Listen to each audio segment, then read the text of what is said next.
For some days now, this thing has been trending that the Canadian embassy denied the chief of defense staff of the Nigerian army visa to go to Canada.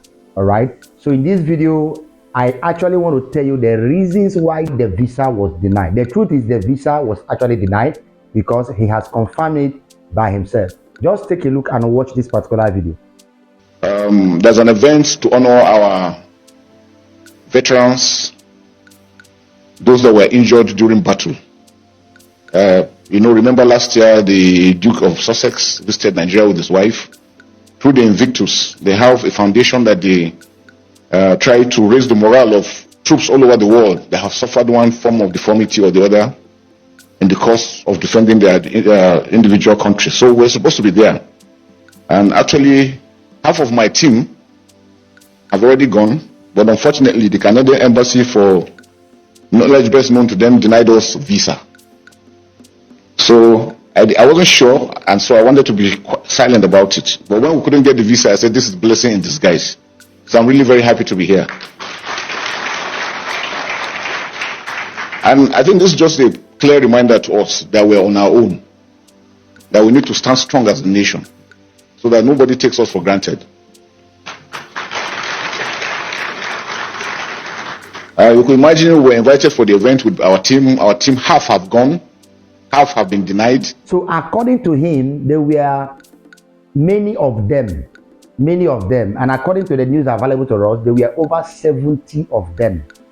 And this event they were traveling to is an event organized all over the world, a particular day that the soldiers, military from different parts of the world will come and gather to honor the heroes, to honor their men, that some of them that were deleted as a result of war, as a result of protecting their country. These are his words, some things he said. And this was the particular event, all right? So it was the time of Nigeria to go, and they gathered over 70 people. I'm sure that the people that attended that event from different parts of the country, they were not up to 70. Because by the time you gather 70 people from all over the world, I wonder the kind of crowd, the kind of a stadium that will contain them. So there were over 70 that went there. And according to him, that half of the group that we are going have already gone. But when the second half was going, they discovered that they cannot go. It was not only him, they actually denied the visa. It was a group of them. All right, let's say maybe 70 now. Half has gone, maybe 35, and the remaining 35 was denied. Okay, and the reason they were denied is what we actually want to look at. What are they going there to do? The reason of that event is to honor the heroes, those that fought for their nation and fight for their nation. But these people, the whole world knows that these people are not fighting for their nation. The whole world knows that these people, Musa and in group, they are not actually doing well. The whole world knows, Canadian people knows that the Nigerian military, that what they are doing is not what the military should be doing. The way some of them are helping the Fulani herdsmen to do many bad things to people, some military people don't do that. Which country have you ever seen that a military man will be guiding a Fulani man that is guiding cow? Which country have you ever seen that a military man will be guiding people that are mining natural resources? Illegal miners. When have you ever seen a military personnel will be guiding illegal miners? When have you seen it that military personnel will be guiding people mining illegally in the north, and they will guide it, some retired generals and the rest, according to what Oshumole said? Which country has it ever happened? And these things that are happening, they thought that the world doesn't know. The world knows, just that they are keeping quiet. So, but when it comes to their personal self, they want to protect their country. These are one of the initial reasons that they were denied. You must understand that there were 70 top military personnel, not junior officers. They were senior officers, 70 of them. They were applying for the same visa, to the same venue, to the same place, to the same environment at the same time. 70 people applying visa to go to a place, one particular time at the same environment, one place and one season. 70 top military personnel, knowing fully well the corruption in the Nigerian military. Then the Canadian embassy became suspicious. Why did they become suspicious? They became suspicious of mayhem.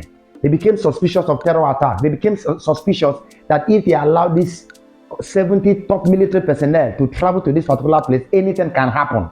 Anything at all can happen. So they are trying to protect themselves. They have noticed that it is too risky to allow such.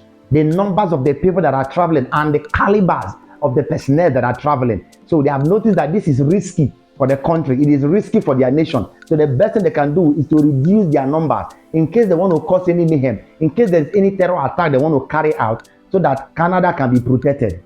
And you will ask, why will the whole Canadian embassy begin to have this kind of thought?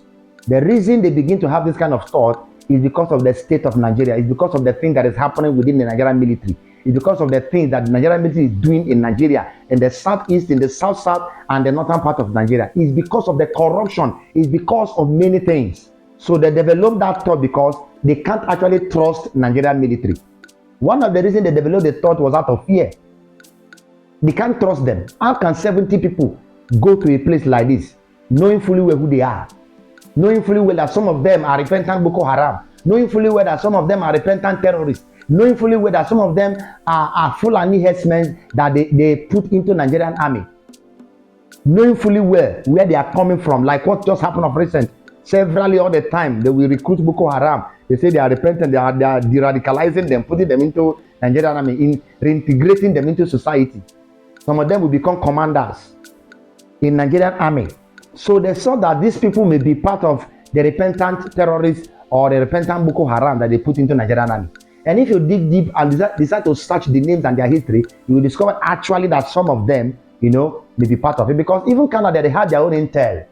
They have their own intel. They know how to get their information. They know how to do their history. They know how to do their findings and all that. So they decided not to allow all of them to go. And they made sure that one of the people that did not allow to go is their chief.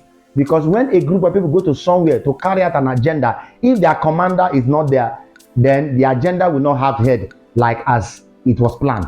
Because actually, the Canadian embassy, they are seeing what the Nigerian army is doing in the eastern part of the country. They are seeing the way the Fulani herdsmen will come, murder the whole community, burn their houses, and the Nigerian army will not say anything. I keep on saying this thing. Some of them want to video according to the news. They will take their phone from them and say, don't take record, don't video, don't do anything. And the governor will now come and say, don't retaliate, don't retaliate. But if something happened, before you know, they are bringing military, they are bringing soldiers. Somebody carry flag and say, please, so we need referendum. You see them, some will bring the military, they will bring army, they will come and finish the people. They will arrest innocent people. So when they discover what was actually happening, when they discover these things, the secrets, they decided not to allow all of them. Yes, they selected the people they wanted to go. They decided to deny some certain people. I believe they scrutinized the names. I don't have the information on the names. I would have shown you the names of the people that went there. Had they we see the names of people that were denied and the names of people that they are allowed, you will discover that actually the people that are allowed are the people that they have noticed that these ones may not be part of the terrorists. And if you check those ones that they deny, you will discover that some of them are some of the chief of the repentant Boko Haram that they integrated into the Nigerian army. So for safety purposes, they have to divide it into two and say some people will not go. Why we allow some people to go? Because I wonder the kind of meeting that will carry 70 top military personnel to that place. Are they doing Sarah? What are they doing? Can they even 10? Won't 10 be enough? Because everybody want to go. This is one of the way they are wasting the nation resources. They are wasting the resources of the Nigerian people. Imagine the money they have spent for these 70 people. They will pay for hotel bill, they will pay for their feeding, they will pay for their allowance, they will pay for their flight going and coming, they will pay for pay. By the time you calculate the payment that they will pay, the expenses, everything that we put together for this journey, you discover that billions will leave the Nigerian purse. And some of them, they are chucking in the money. So that is why they have to increase the names. Increase the people that will go. Nigeria. So the Canadian embassy and the Canadian people, they are being scared of the kind of people that were coming. So to avoid stories that touches, to avoid unwanted stories, to avoid unwanted surprises, so they have to, take their security personnel. And if you listen to what he said they don't know the reason they denied them. He said for the best reason known to them, and they can't tell them. It's for their security purpose. I'm telling you now, Musa, the reason they deny you is for their security purpose. They want to preserve their country. They want to keep their country. So they don't want it to have issue. They don't want any evil plan. They don't want stories. They don't want anything at all that say they lose their citizens, because they have discovered that anywhere they see Nigerian military, their citizens must go down. Either they are extorting money on the road, or they are sacking villages and shooting everywhere, burning citizens, burning their houses and all that. That is what they do. And that is the work of terrorists. If you see what the Fulani herdsmen are doing and Boko Haram are doing in the north, Fulani herdsmen are doing in the southeast and Yoruba, it's the same thing exactly. There is no difference. This is actually a big lesson to all the Nigerian people, the politicians, and the rest of them that is still raising shoulder and still doing bad things. It is gradually, very soon, all right, many things will be happening. Of recent, this man, what was his name again, was denied visa into the USA. You know, they say no, he can't enter US. They deny him visa too. Very soon, Nigerian politicians cannot travel again. And that's what we are seeing. All the bad Nigerian politicians, those who travel, may they not come back. They will deny their visa, they will remain there. Those who never travel, may they not fit travel. Or even those that are traveled, they should send them back. May they not allow them to go any country, let them remain in their country.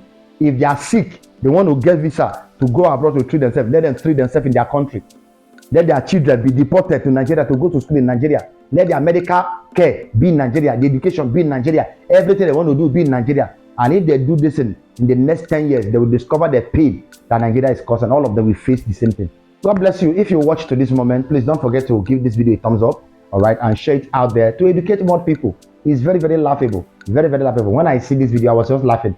I say gradually the shame of Nigeria is becoming so shameful in all over the world. Anyway, you see a Nigerian now, they'll see a Nigerian like a terrorist because of what the government is doing. They know the president, how the president entered the city. They know everything is in the public domain, nothing is hidden. Just that who we say it, everybody is just playing cool to be politically correct. That is the problem. Please share this video to everyone around you. Give me a thumbs up. If you have not subscribed to this channel, please kindly subscribe. All right, God bless you. Bye for now.